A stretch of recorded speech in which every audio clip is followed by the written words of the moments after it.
Hello students, today we will discuss about determiners, and as you know that I am your English teacher Richa Misra on behalf of Gurukul Mission Senior Secondary School. So now we will discuss about determiners. Some topics we have already discussed, it means some categories we have already discussed. As you know that there are 5 categories of determiners. So some categories we have already discussed, and rest of categories we will discuss today. Okay, so let's see. Hello students, so today we will discuss about determiners, and some topics we have already discussed like article,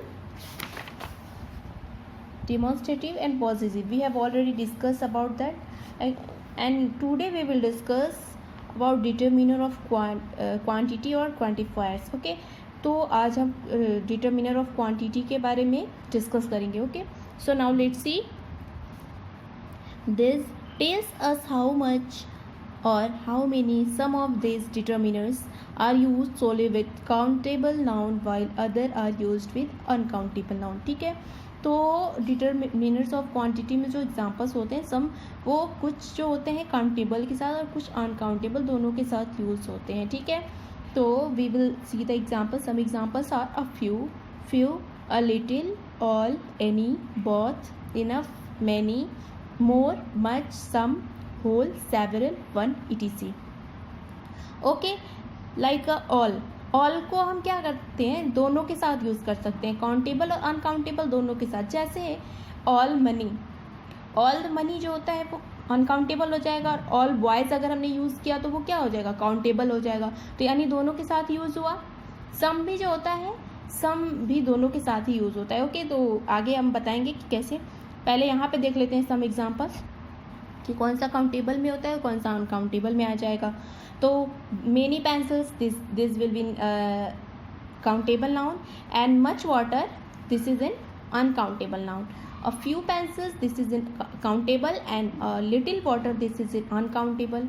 a few pencils, this is in countable, and little water, this is in uncountable. ठीक है, ये आपको समझ में आ रहा होगा कि कैसे यूज़ करेंगे. ठीक है, सेवरल पेंसिल्स अगर हमने यूज़ किया तो सेवरल जो होता है काउंटेबल में आ जाएगा. नो वाटर यूज़ किया तो वो अनकाउंटेबल में आ जाएगा. ठीक है, अब यहाँ पे देखो हम बहुत, यानी दोनों में हम कैसे यूज़ करते हैं. कई वर्ड्स जो ऐसे होते हैं ना, कई एग्जांपल्स इसके जो दोनों के साथ यूज़ होता है, काउंटेबल के साथ भी यूज़ होता है और अनकाउंटेबल के साथ भी यूज़ होता है.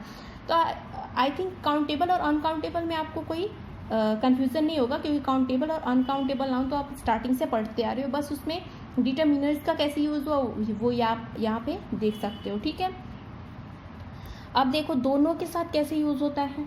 जैसे ऑल द पेंसिल्स, ठीक है, तो ऑल द पेंसिल्स जो होता है वो काउंटेबल हो गया, और ऑल द वाटर अगर मैं यूज़ कर दिया ऑल के साथ वाटर तो वो अनकाउंटेबल हो गया. ठीक है, सम पेंसिल्स वो काउंटेबल हो गया, और सम के साथ अगर वाटर यूज़ कर दिया तो वो क्या हो जाएगा, अनकाउंटेबल हो जाएगा. जैसे यहाँ पे सिर्फ वाटर के एग्जांपल्स दिए हैं, लेकिन अगर आप चाहें तो अनकाउंटेबल के और भी एग्जांपल्स ले सकते हैं जो ऑल और सम के साथ या मोस्ट, इनफ और एनी के साथ यूज़ होता है. ठीक है, जैसे यहाँ पे दिया है मोस्ट पेंसिल्स काउंटेबल हो गया, और मोस्ट वाटर जो होता है अनकाउंटेबल हो गया. ठीक है, ऐसे ही इनफ पेंसिल्स तो ये हो गया काउंटेबल, और इनफ वाटर तो ये uncountable. No pencils countable, no water in uncountable. ठीक है, नो भी जो होता है ना ये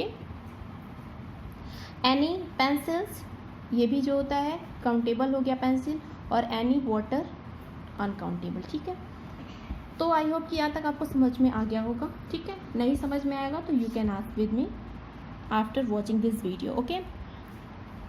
okay, some points is here.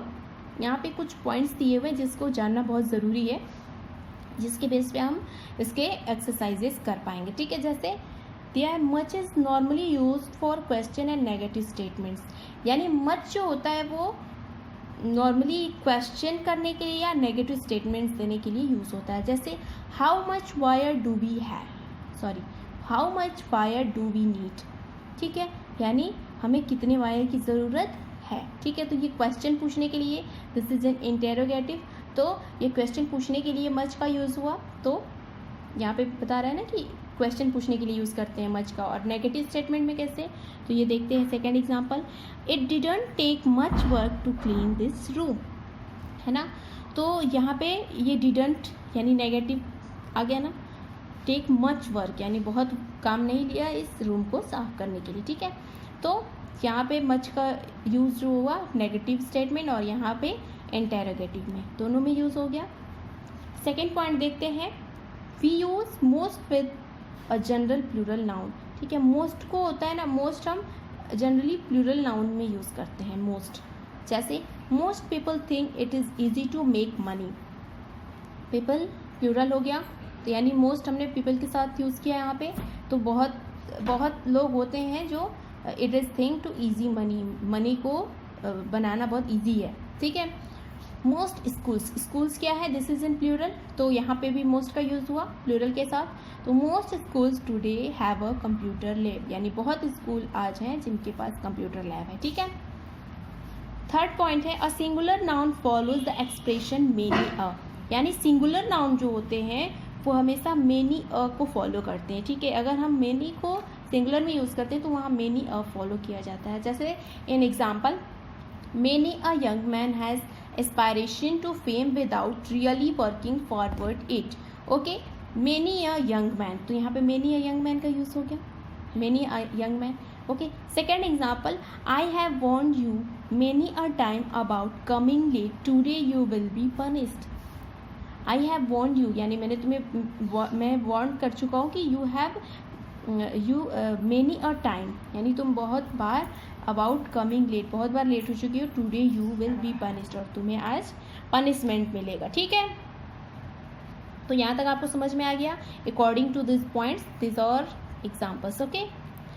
अब नेक्स्ट देखते हैं determiners of number. Determiners of number क्या है, तो इसके फर्स्ट वीडियो में भी मैं आपको बता चुकी हूँ कि डिटर्मिनर्स एक न्यूमेरल आता है, न्यूमेरल में क्या होता है, एक ऑर्डिनल होता है और एक कॉर्डिनल होता है, ठीक है।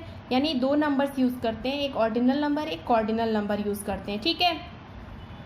तो यहाँ पे देखते हैं, when we use numbers before a noun they function as determiners. Cardinal number tells us about quantity, यानी कार्डिनल नंबर जो होता है इसमें हमेशा एक क्वांटिटी को बताता है। कार्डिनल नंबर किसको बताता है, एक क्वांटिटी बताता है। जैसे we will take 5 minutes to reach, यानी हम 5 मिनट लेंगे पहुंचने के लिए, ठीक है।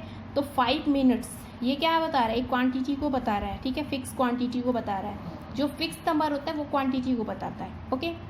देर are 10 packets of noodles and 20 hungry children, ठीक है। ये भी 10 पैकेट्स यानी यहाँ 10 पैकेट्स नूडल्स के हैं और हंग्री चिल्ड्रन कितने हैं, 20 हैं। यहाँ पे भी एक क्वांटिटी बता रहा है, एक 10 पैकेट्स की क्वांटिटी कितनी है 10 और हंग्री चिल्ड्रन की क्वांटिटी कितनी है 20। तो हो गया ये कॉर्डिनल नंबर। इसके अकॉर्डिंग समझ में आया कि कॉर्डिनल नंबर हमेशा एक क्वांटिटी को ही बताएगा, ठीक है। अब देखते हैं ऑर्डिनल नंबर।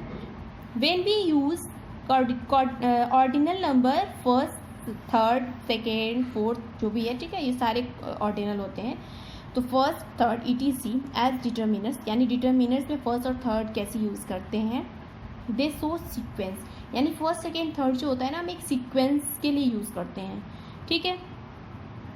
जैसे यहाँ पे एग्जांपल दिया, first impression are not always correct, first impression हमेशा करेक्ट नहीं होता। सेकेंड एग्जांपल है, we won third prize at the tournament, यानी हमने थर्ड प्राइज जीता इन टूर्नामेंट, यानी फर्स्ट प्राइज़ भी होता है सेकंड भी होता है और लेकिन हमने कौन सा प्राइज़ जीता, थर्ड प्राइज़ जीता टूर्नामेंट में। तो ये एक सीक्वेंस को बता रहा है ना कि फर्स्ट सेकंड थर्ड, यानी फर्स्ट, ये एक सीक्वेंस को एक मतलब एक सीक्वेंस को बता रहा है, ठीक है। आई होप कि आपको ये समझ में आ गया होगा, ठीक है, कि न्यूमरल्स क्या है और क्वांटिटी क्या है, determiners of quantity, determiners of number, okay. तो इसके बेस पे इन नेक्स्ट वीडियो में we will do this exercise, okay. So first of all you have to watch this video carefully 2 or 3 times and after then we will discuss about